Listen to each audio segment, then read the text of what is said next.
Hello, Heather Hartwick Gladden, Certified Zentangle Teacher here. Gonna share some ideas on gems, on doing gems with you. We were just having a conversation on our on the Tangle Addicts community on Facebook, and because the last tangle that I shared on the Zentangle Quickie series was spoken, and in spoken, because we start off with an orb. And because when I learned how to do these amazing gems, a lot of times when I have an orb, I want to make sure that I'm doing a gem, just because it's like, oh well, I just need to, so that's the excuse, and I'm sticking to that. So let me just show you real quick. So let's see. So this was from the spoken video that I did. Yes, and this one is just in pencil, and actually this one. Well, I'll go back to this in a minute when I explain the gem. That one is similar, also with just graphite. This one was reverse. This is on black. Oh, I could use the back of this. This one is on black, but I kind of went in reverse and used white and left the black as it was and added the shiny things. And then this if you attended the live classes that I do, this was affirmation tangles, where we do this over this is a page of a book, and I usually like to start off with gems just because it looks really, really cool, and it just gives some really neat focal points. All right, so little background. For those that don't know me, and I haven't been on any of the classes, not an artist here, not an artist. Creative, yes. Musician, yes. Not an artist. I would always say I can't draw stick people to save my life. I think I probably can now, and I could have done it to save my life. I mean, they're stick people, but I just never. It was just always uncomfortable. So when I first saw these gems, it was like so amazing how they pop off the page and just look like somebody stuck an embellishment right to the page. Just amazing.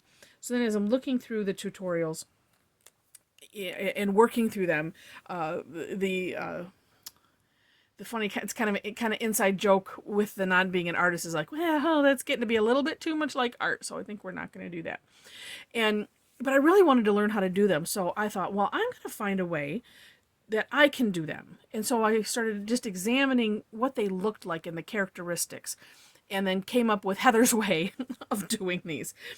And so they also let me share with you what I'm going to use. So obviously I'm going to use the micron first, and then you can pick any color. And this is what my thing with even Zentangle is, I want everybody to be able to do this. So that's why I share this stuff with you, is because I want you to know I'm not an artist, but I can pay attention to some detail and follow instructions, and I have a smidge of patience to and things like that. So I just want to make sure, because I want everybody to be able to do this. So that's why I share that.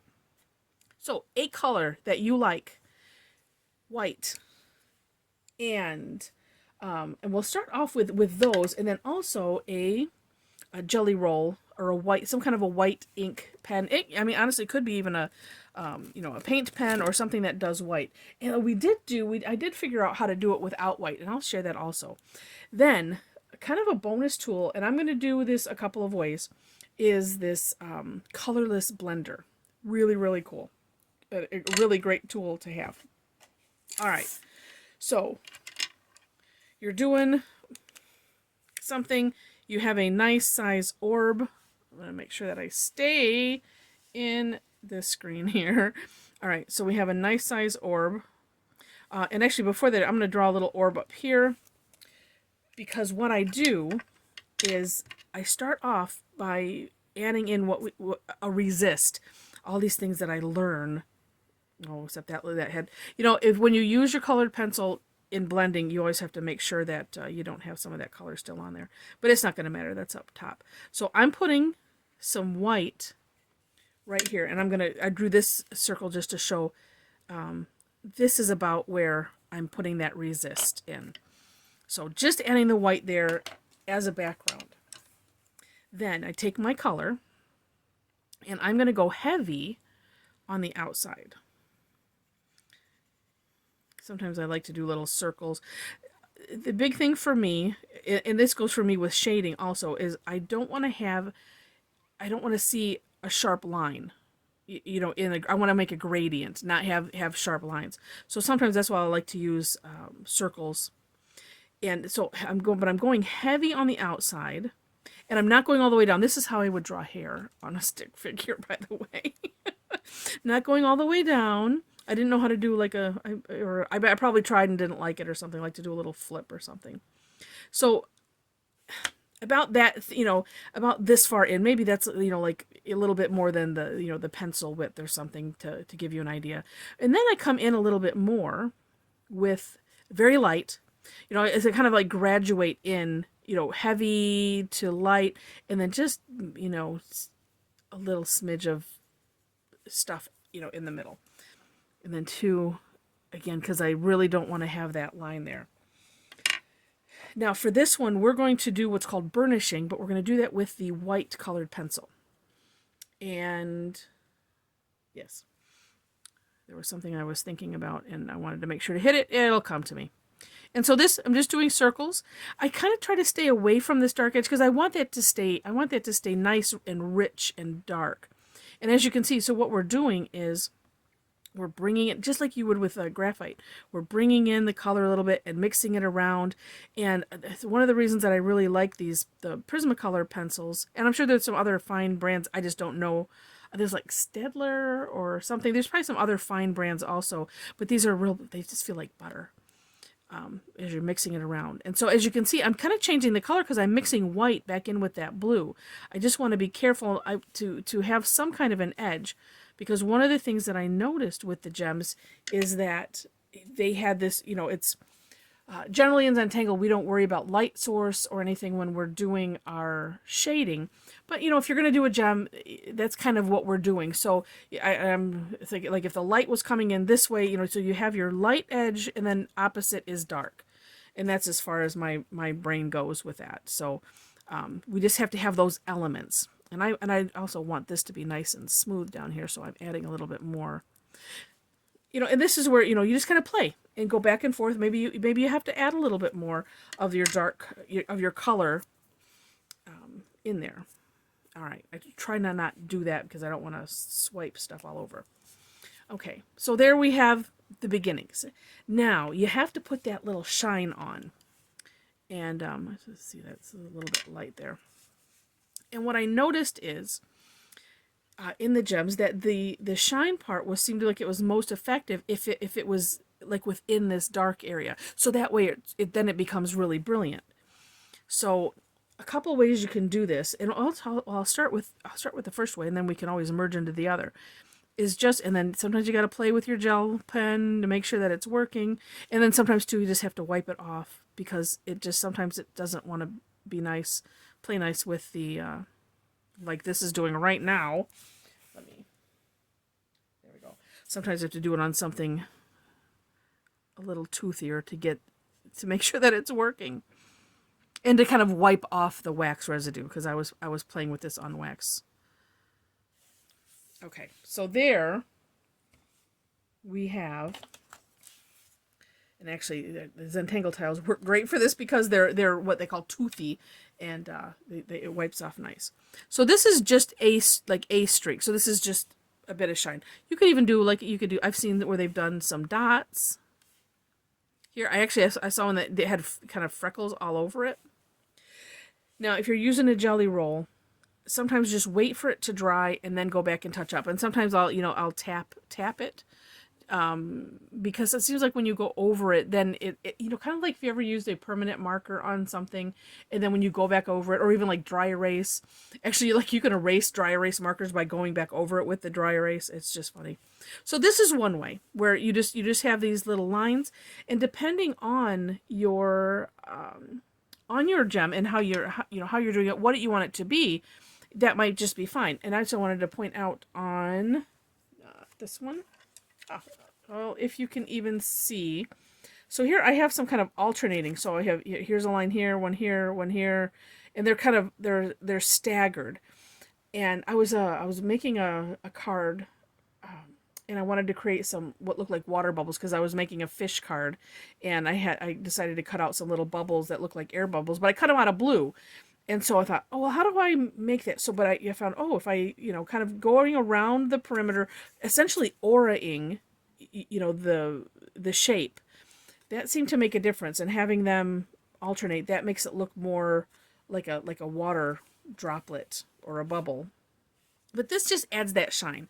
Now, if you're not happy with this, and if your orb is kind of big, do that on the back of here. The wax just likes to get caught up, I do believe, in these pens, and you just have to. So what I'm doing is, so then I call these eyebrows. So I just drew a straight line, and then connected that point right back into the point that ending that, and then I'm just going to color that in a little bit.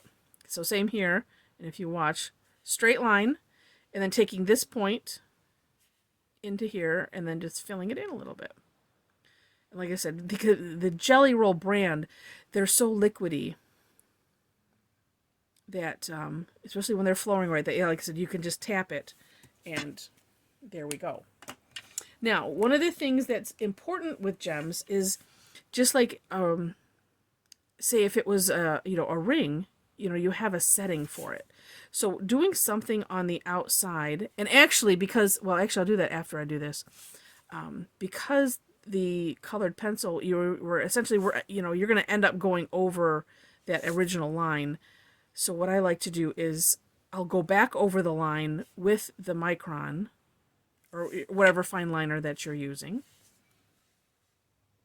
and just to darken that up a bit and neaten it up. And it just helps. But what's amazing is, the minute you start adding something like this to the outside, and let me go back around here and try to not go in too far.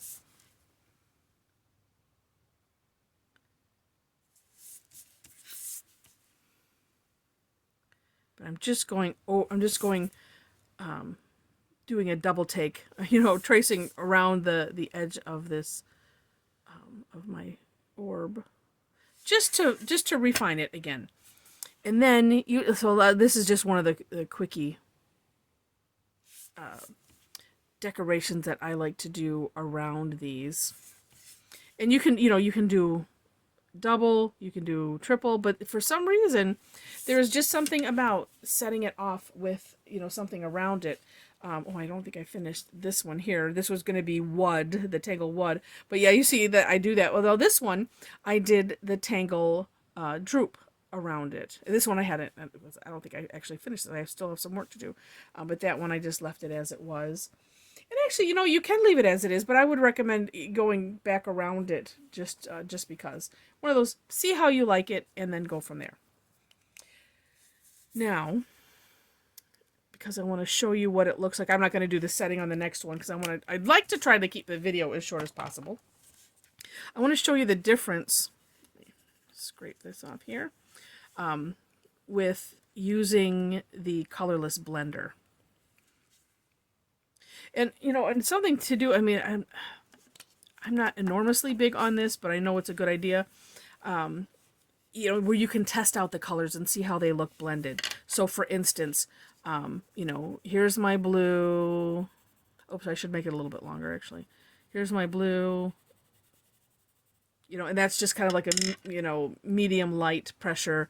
And, here's me burnishing it with the white. Oh, and see what that looks like. And then, I should have done this before. And so then, let me show you what it looks like with me burnishing it with the colorless blender.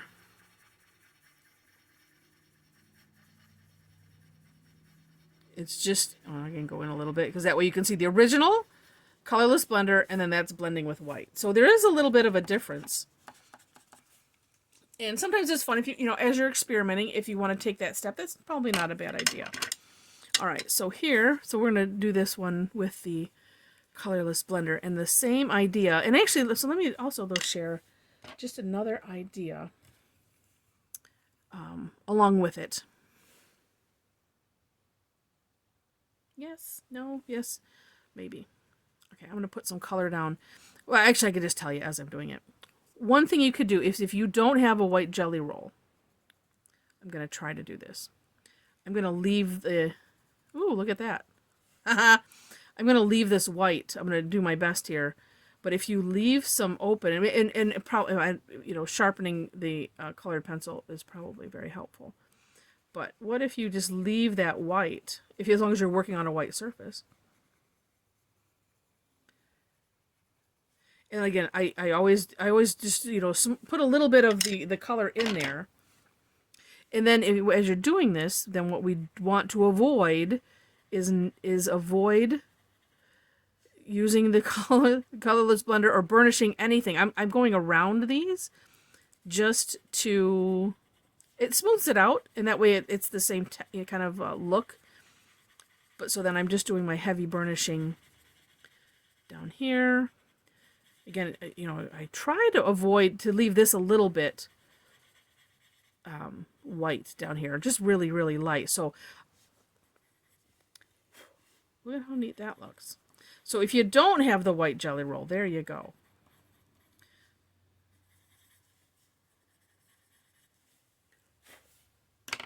But if you have a white colored pencil, then you could probably draw that in with the white, so that way at least it reserves it a little bit.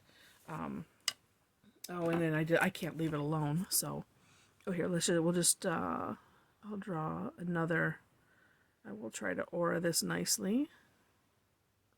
Oh, and let's go back around these. Ever so carefully. And actually, if you're doing this with your, you know, with your micron, it's good to just kind of wipe it off also, because, you know, it can pick up that wax and just kind of get junked up. So not a bad idea.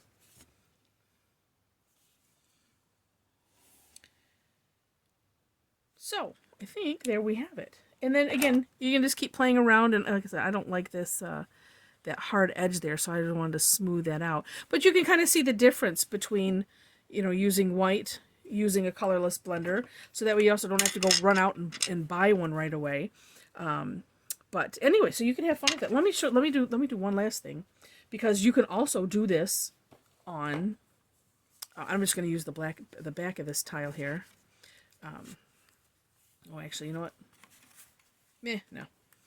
Okay, so I'm going to draw this in pencil so that way I can see it. And now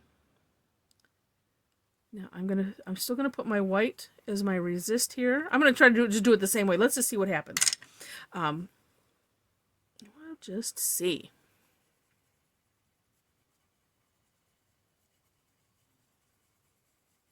Because I have played a little bit on, you know, with the black. Oh, and look at me, I just went all the way over it. Because I wasn't really thinking. Oh, but see, look at it. And then you can rescue it. Because sometimes when you go back over it, then it, sometimes it just like pushes it off to the side. So you can go back and forth. Because again, I just want to have that nice gradient.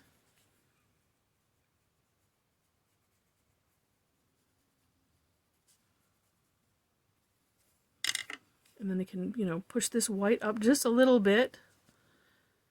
But yeah, kind of going back and forth and playing.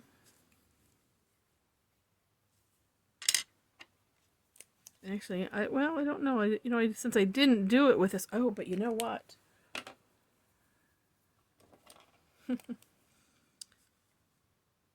Well, I'm curious. Let's see what happens. Let's see what it looks like with the white around the edge. You could use like a what do I want to say? If I had it handy, like a silver or, you know, some kind of a metallic, that could look kind of cool. Let's just see what this looks like with the white.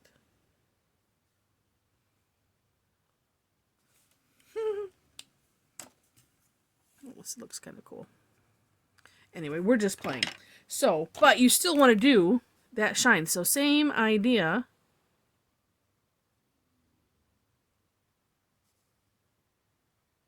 I see this too, where they put a little square in between.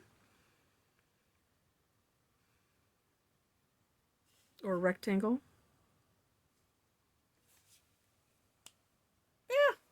don't know that I would do that white around there. Just because that looks kind of weird. I think a different color. Oh, here's a way to fix that. This is a gray marker.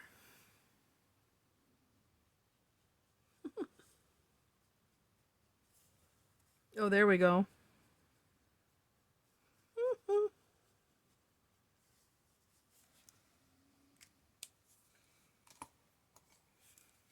But just having fun. But you can see, the same idea works, on black or on, any other color tile. It's just the biggest thing, it seems, is to have this nice white, nice clear this side, and then your shine is on the other side.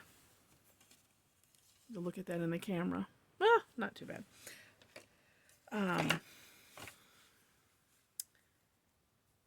Light, dark, and the shine, and there you pretty much have it. So I think that was all of the tips with that, at least for now, that I wanted to add. And who knows, maybe we'll redo this video later, because this was kind of on the fly because I wanted to just do it. And but yeah, if you have any questions, leave them in the comments. Join us on our Tangle Addicts community on Facebook, and as in the comments are some other ways to connect. And just have fun. Oh, let me, I don't remember if I added this, and just in case I didn't, if you want to put those little cracks in, you could also do that. I would maybe do that before. Actually, you can do it before, or actually, let me do this maybe just super light, and maybe not with black, but maybe on this, if I did it. Oh no, that's a little too hard. Let me put that in. A little too, well, maybe not. After it's kind of looking harsh to me at the moment, but you could. It's drawing right over. It almost looks like it's cutting right through. But you could add them before, but let it dry, because I was playing with this, and you don't want it to smudge. But if you used, so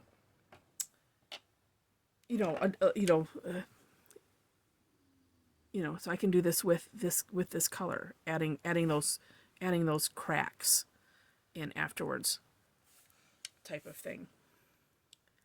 You can do that with just having one color, white, and in the jelly roll. You can do multiple colors if you want. Like I said, for me, it was more about it being too much like art. And but I've done some other ones where adding different colors. So just whatever you want to, you have fun with it, and add what the colors that you want to add with them.